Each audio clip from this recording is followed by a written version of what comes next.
कहीं पछकु हटिला यूक्रेन तीन स्थान यूक्रेन सेना प्रत्याहार करिछि।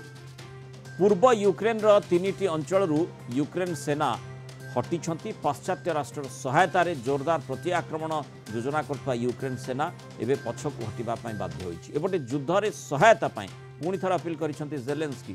सहयोगी राष्ट्र को यथाशीघ्र युद्धास्त्र जोगाई देबाकू यूक्रेन राष्ट्रपति जेलेंस्की निवेदन करिसेंति।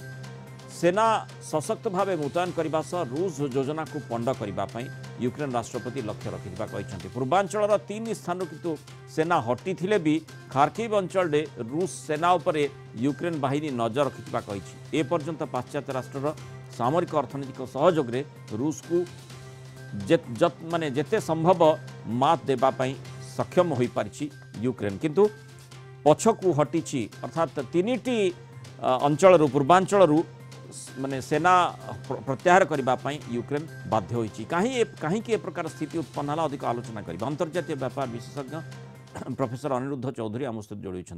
प्रोफेसर चौधरी स्वागत करिबा आलोचना को।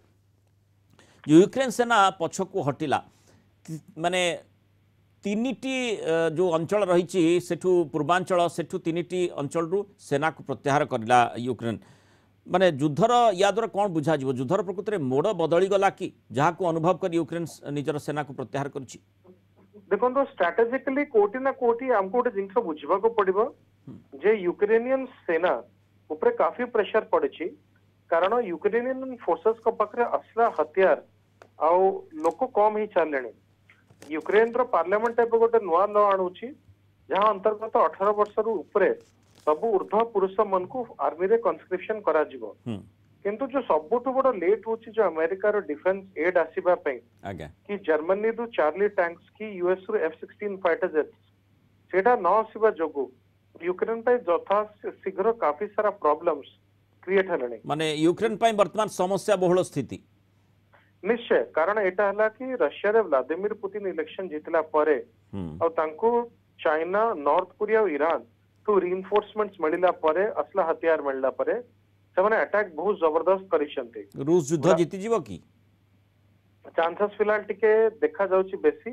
कारण यूक्रेनियन फोर्सेस को रिइंफोर्समेंट आसुनी और खार्किव बळे बहुत क्रिटिकल अंचल रे जतले रशियन फोर्सेस माने आगु को बढ़ुचंती जदी यूक्रेन को चार्ली टैंक्स हला F-16 फाइटर जेट्स के S-400 मिसाइल सिस्टम मिलुनी काउंटर करबा पे रशियन फोर्सेस को तांको जीतिबार के आगु को बढ़िबार नामुमकिन हे जिवो।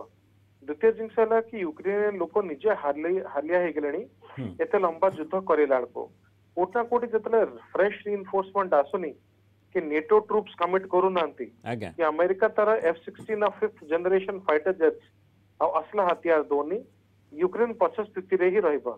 सेतपय कोट ना कोटी रशिया रे एडवांस एते बेसी न थाउ किंतु स्ट्रेटेजिकली तीनटा फ्रंट रे एडवांस करिबार एटा गोटे गुरुत्वपूर्ण। किंतु हमें जेमिति गोटे चर्चा करिथाउ जेतेबेले कोनोसी हिंस्र जंतु आक्रमण करिबा पय उद्यत हुए ता पूर्वरु से टिके पछकु जाई थाए तीन पाद पछकु घुंची थाए तो तापर जोरदार आक्रमण करिथाए से प्रकार संभावना रही छि कि अर्थात गोटे बड़ कंसोलिडेशन करा जाउछि कि जोरदार प्रति आक्रमण करने यूक्रेन से भली योजना रही जितेबले अधिक मात्रा जो जो जो सहायता कथा कहुच्छी आसी पहुँचब पुणी थे जोरदार आक्रमण मोड को आसो कि यूक्रेन?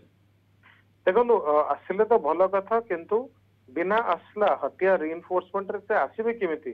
किंतु गोटे ओपन न्यूज जे अमेरिकन कांग्रेस एबे ही गोटे इमरजेंसी एड यूक्रेन को रिलीज करछि आ नेटो आसला और हथियार दबा पे टिके रिलेक्टेंट खासकर हंगेरी बारंबार नेटो कांग्रेस रे वीटो करुछि यूक्रेन को हथियार दबा पे। खासकर जो मॉडर्न चार्ली टैंक्स है जर्मन मेड चार्ली टैंक्स तो एटा गोटे मिलिटरी रणनीति थाई पारे किंतु मिलिटरी रणनीति को पूरा करबा पे तांक पाखरे सेतिक असला हथियार मैन पावर और ट्रेनिंग भी थिबा कथा सेटा एबे टिके यूक्रेन रो डामाडोल अवस्था युद्ध प्रकृत रे बदली मोड़ बदली गला कि युद्धर से निश्चय वितर्कर प्रसंग। कारण यूक्रेनीय सेना तीनिटी स्थान रु पछकु हटी देखा कथा युद्धर रणनीति किभली भाव में यूक्रेन रखुची। बहुत धन्यवाद प्रोफेसर चौधरी आलोचना आम सहित रही।